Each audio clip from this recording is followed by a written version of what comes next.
And we're back in the game with some more Call of Warhammer, beginning of the end times. And this is a mod for Medieval 2 Total War, if you didn't already know that. And we are playing as Brettonia. Now, you might be asking yourself why there's a map reveal. We have toggled on the Fog of War. Quite simply because it's basically the end of the campaign. I've just spent the last 3 hours fighting. Not recording, just fighting Skaven all around here, continuously, non-stop. And I've just wiped out 4 armies. I wish I'd have been recording that one, because we had 2 depleted armies that wiped out 4 full armies. Something like 9 to 1 against us in the order resolve. And I said, you know what, we could draw them out, because this is their capital. And we did, we got a battle. As you can see, there's still quite a few Skaven armies around, and even some further north. So this should be the end, because we are not going to go after Pigbarter, which is all the way down in this bottom right corner. I'm going to be editing the victory conditions for future campaigns to make it a little more sensible for me and for those who are watching, because this dragged on for something like 115 episodes. So if you made it this far, well done, you deserve a medal. So, occupying their capital, killing lots and lots of people, and they've gone rebel, as you can see. Faction destroyed. Increase, yes, and resistance is never futile, unless you're a Skaven. So, we don't get the victory screen because we don't have Pigbarter, which is a rebel settlement. Now I could give myself that. There is a way to do it in the console commands, but we're not going to do that.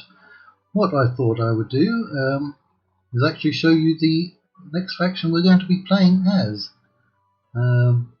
So let me go back up here. So we did in fact wipe out the Skaven, cultists of Slaanesh, children of Nurgle, minions of Leech, and the Warriors of Khorne. And the Warriors of Khorne are going to be the next faction that we do a campaign in. Yeah, that's right, we're going to do an evil faction. I don't know if they're the most evil of the Chaos factions, but we'll find out. We won't be taking any prisoners as them. So, let me save this one. As you can see, I've got lots of saves, because I might just carry on by myself with this one. Right, quit the game, and let's see, we'll go to the custom battle section so we can actually show off the troops for Khorne. Now this should work. Now where's Khorne? Khorne. There it is, Warriors of Khorne. Right, strengths, powerful melee troops, Chaos Warriors and Juggernauts. Almost completely lacking in missiles. Yes. Yes indeed. Now, let me see, is it in here? Now, technically they have a missile unit, a beastman unit, skirmishers with short bows.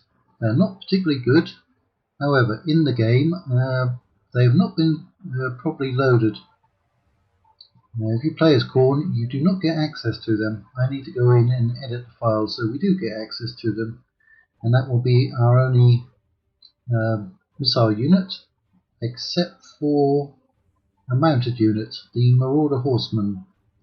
So we should have access to them if I do what I'm supposed to do correctly. Now, we have Norsemen, we have Marauders, Marauder Desolators. The main strengths of our armies are going to be the heavy infantry, such as Chaos Warriors with halberds, the bodyguard units.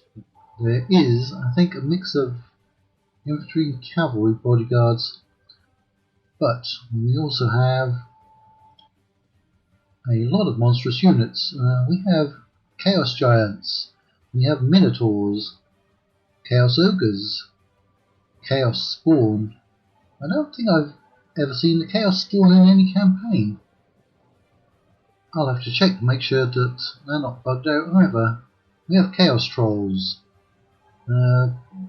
Chief's Guards. I have not seen those before either. We also have Bloodthirster of Khorne. Now, all of these are quite expensive, except for the Chaos Trolls, which are actually quite cheap, aren't they? 2,500. 4K for the Minotaurs. Giants 4K. Skull Crushers of Khorne. That is a bodyguard unit. They're kind of like a mechanical bull, if you've ever seen them. There's Fleshhounds of Khorne, and then there are Chaos Hounds. But the mainstay of our army are going to be cannon fodder units, such as the Beastmen, Gore Herds, because they are cheap spear units. I think the Gore Herd are spear units. So we do have cheap units that we can throw at the enemy in large numbers, like the Marauders and the Beastmen units. We'll have our main battle line as Chaos Warriors. We do have powerful cavalry, Chaos Knights, Champion Knights of Khorne, Chosen Knights of Khorne, and we've got these, I'm assuming these units are quite fast, Fleshhounds of Khorne and the Chaos Hounds. Now, Spellcasters, Sorcerers of Chaos, that's relatively cheap, 5,000. We do also get Hell Cannon of Chaos. That looks to be the only artillery we get. I've never actually used one of those in the game. Right, I guess we'll give you a quick look at them on the campaign map, won't we? Beginning of the end times, yep. So, our Khorne, we need to get familiar with them. We are starting right up here in the top right corner. We've already seen the strengths. A rather famous quote: "Blood for the blood god, skulls for the skull throne." Yes, indeed. We will be going on probably hard difficulty, and we'll be doing a short campaign, but I may be editing that. It doesn't actually. Oh, it does. We do have to eliminate Reichland, Averland, Midland, Ostland, Ostermark, Hochland, Brettonia, and Kislev. Now, the problem I see here is that we're going to get hit by the other Chaos factions around us. Currently, the only way into Kislev for us would be through this pass. So, if we don't get hit by the other Chaos factions, our first challenge will be Kislev, actually one of my favourite factions in the game. Let's go ahead and read through this. Khorne, the Blood God, is said to be the mightiest of all the Chaos Gods. We shall prove that true, for he is rage incarnate. Known by many names, every action taken where blood is spilled is in his name, whether it's intended or not. The sheer primal ferocity of Khorne is apparent in his followers. Many see them as dangerous blood-maddened warriors, who seek only the shedding of blood, regardless of whether it's friend or foes. Ooh, I wouldn't want to be standing next to them. Yet they couldn't be further from the truth. Right. While the tribesmen of the northern nomads, like the Hung and the Kurgan, may occasionally fall to the throes of bloodlust and the Berserker gang, the true power of Khorne lies in the warriors of chaos and his chosen, able to fight with the skill and intelligence of a true blade master, yet also have the strength and speed of a madman, sees them overcome foes who outnumber them many times over. The protection afforded by their chaos armor is enough to let them through blows which could kill a normal man, and not need to waste time blocking. all so that the chosen can continue to spill blood. The warriors of the Blood Guard always follow a simple code. The blood must flow. Pretty certain it's the spice must flow, but I could be wrong. Maybe that's a different game.